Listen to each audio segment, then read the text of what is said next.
झोपड़ी के दरवाजे पर बाप और बेटा दोनों एक बुझे हुए अलाव के सामने खामोश बैठे हुए थे और अंदर बेटी की नौजवान बीवी बुधिया दर्द में पछाड़े खा रही थी और रह रहकर उसके मुंह से ऐसी दिलखरास सदा निकलती थी कि दोनों कलेजा थाम लेते थे।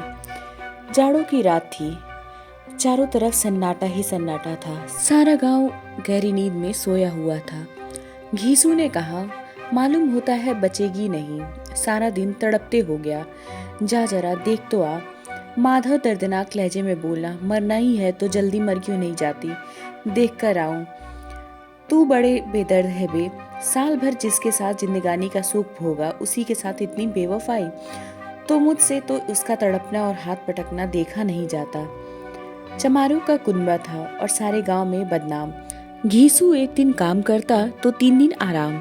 माधव इतना कामचोर था कि घंटे भर काम करता तो घंटे भर चीलम पीता रहता था, इसलिए उसे कोई रखता ही ना था काम पर। घर में मुट्ठी भर अनाज भी मौजूद हो तो उनके लिए काम करने की कसम थी। जब 2-1 और फाके हो जाते तो घीसू दरख्तों पर चढ़कर लकड़ी तोड़ लाता था और माधव बाजार से बेच लाता, और जब तक वो पैसे रहते दोनों इधर उधर मारे मारे फिरते।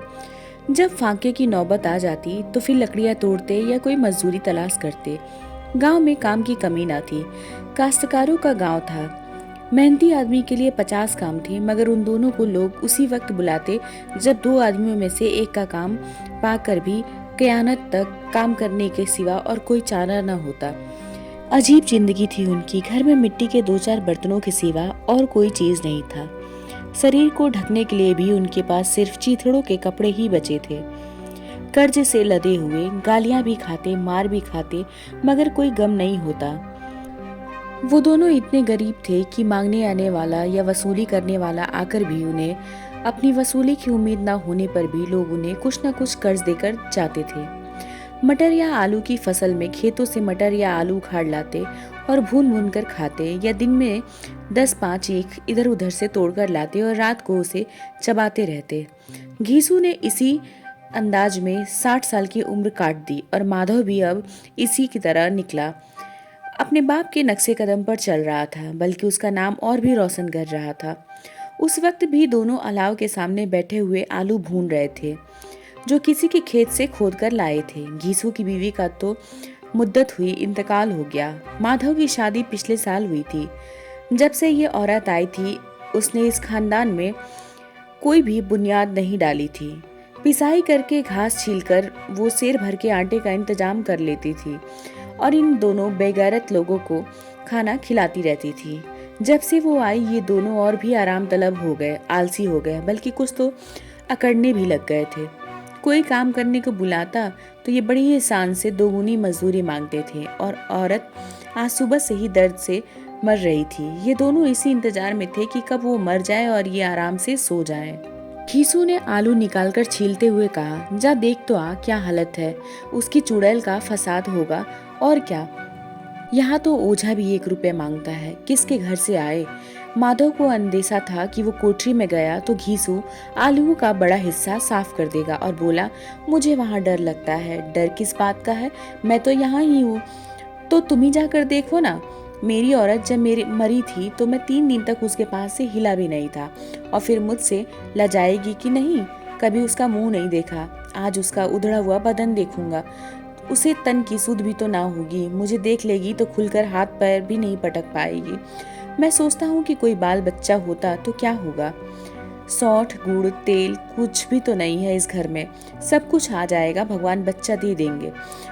जो लोग अभी तक 1 पैसा नहीं दे रहे थे वही तब बुला बुला कर हमें देंगे। मेरे तो लड़के हुए घर में कुछ भी ना था, मगर इस तरह हर बार काम चल गया। जिस समाज में रात दिन मेहनत करने वालों की हालत उनकी हालत से बहुत कुछ अच्छी ना थी, और किसानों के मुकाबले में वो लोग जो किसानों की कमजोरियों से फायदा उठाना जानते थे कहीं ज्यादा इस तरीके के थे, वहाँ इस किस्म की जहनियत का पैदा हो जाना कोई ताज्जुब की बात नहीं थी। हम तो कहेंगे कि घीसू किसानों के मुकाबले में ज्यादा बारीक बीन था और किसानों की तही दिमाग में शामिल होने के बदले सातिरों की फिराक में रहता था। हाँ, उसमें ये सहूलियत थी, ना वो सातिरों के आईनों में आता था और ना ही कोई पाबंदी करता था, इसलिए ये जहां उसकी लगती ही नहीं थी।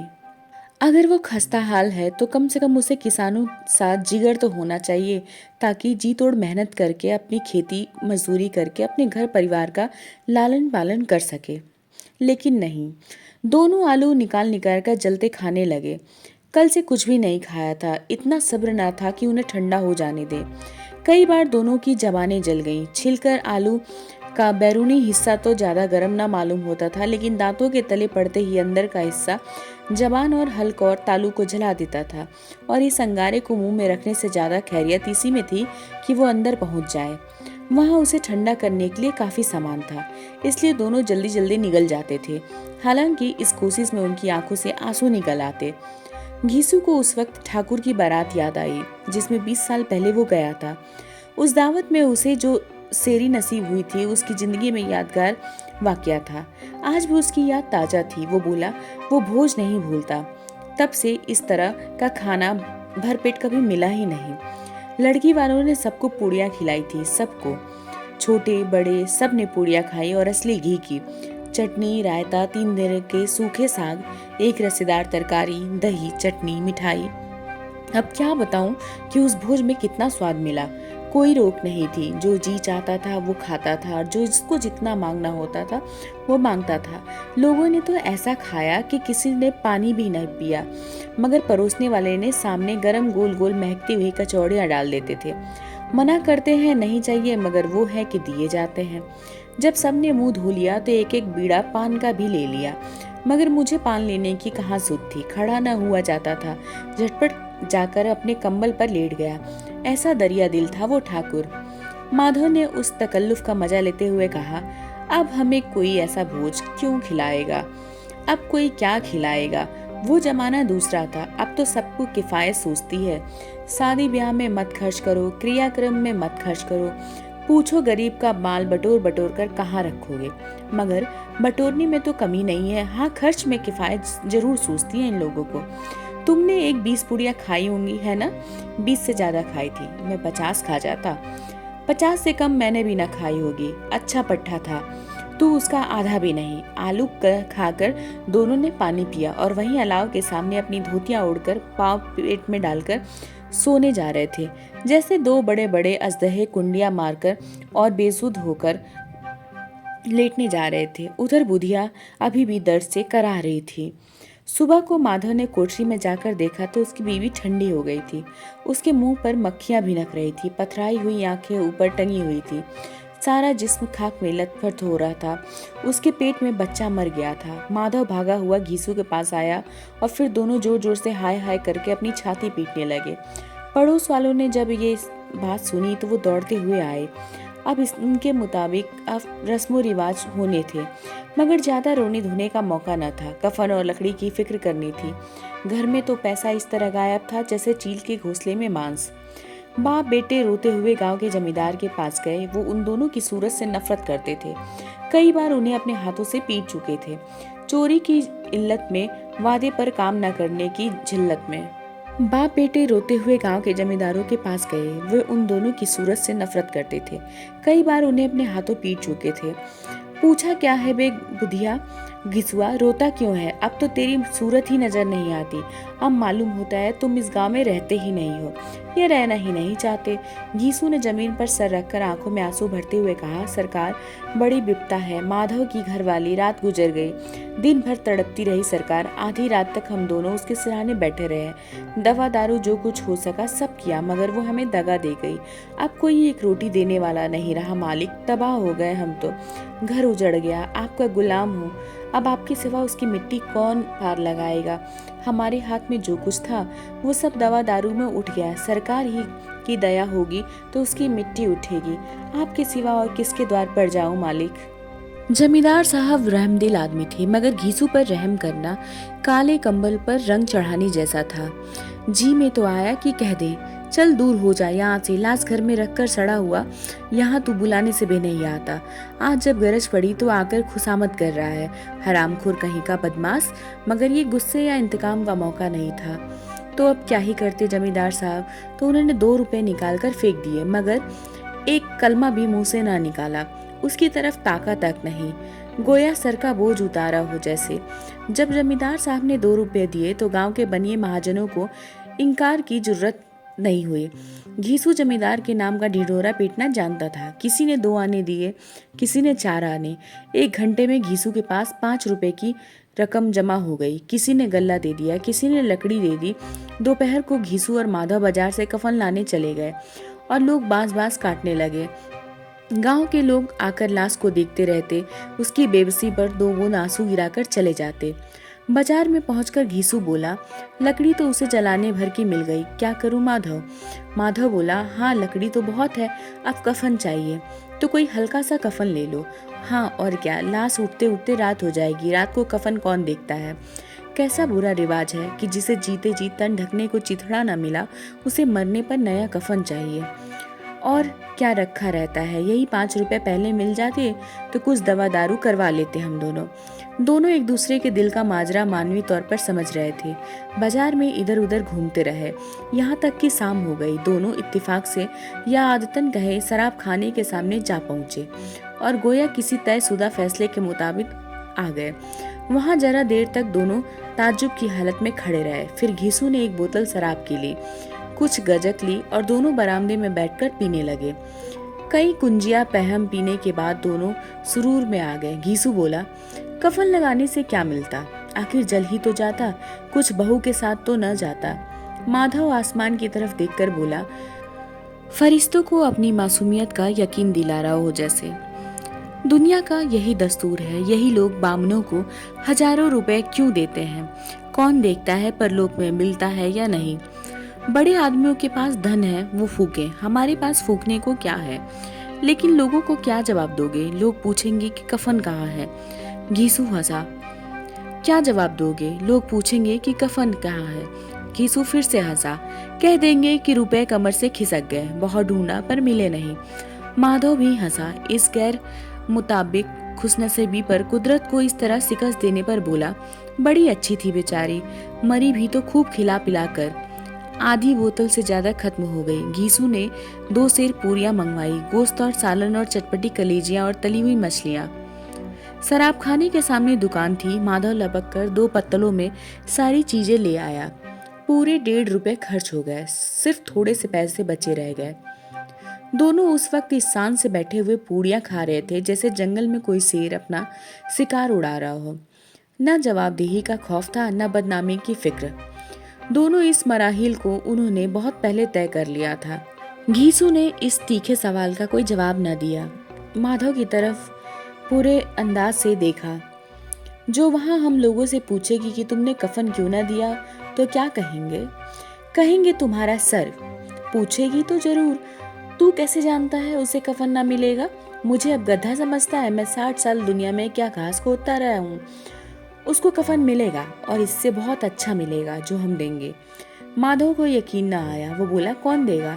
तुमने तो रुपए चट कर दिए। घीसू तेज हो गया। मैं कहता हूँ उसे कफन मिलेगा तो मानता क्यों नहीं? कौन देगा, बताते क्यों नहीं? वही लोग देंगे जिन्होंने अब तक दिया। हाँ, वो रुपए हमारे हाथ ना आएंगे और अगर किसी तरह आ जाए तो फिर हम इस तरह बैठ के पिएंगे और कफन तीसरी बार लेंगे। ज्यों ज्यों अंधेरा बढ़ता था और सितारों की चमक तेज होती थी, मैखाने की रौनक और भी बढ़ती जाती थी। कोई गाता था, कोई बहकता था, कोई अपने रफीक के गले लिपट जाता था, कोई अपने दोस्त के मुंह से सागर लगा देता था। वहाँ की फिजा में सुरूर था, हवा में नशा था। कितने तो चुल्लू में ही उल्लू हो जाते थे। यहाँ आते थे तो सिर्फ खुद फरामोशी का मजा लेने के लिए। शराब से ज्यादा यहाँ की हवा में मसरूर होते थे। भला यहाँ उन्हें जैसे लगता था खींच लाती थी और कुछ देर के लिए वे भूल जाते थे कि वो लोग जिंदा हैं या मुर्दा है, या जिंदा होकर भी मुर्दा है।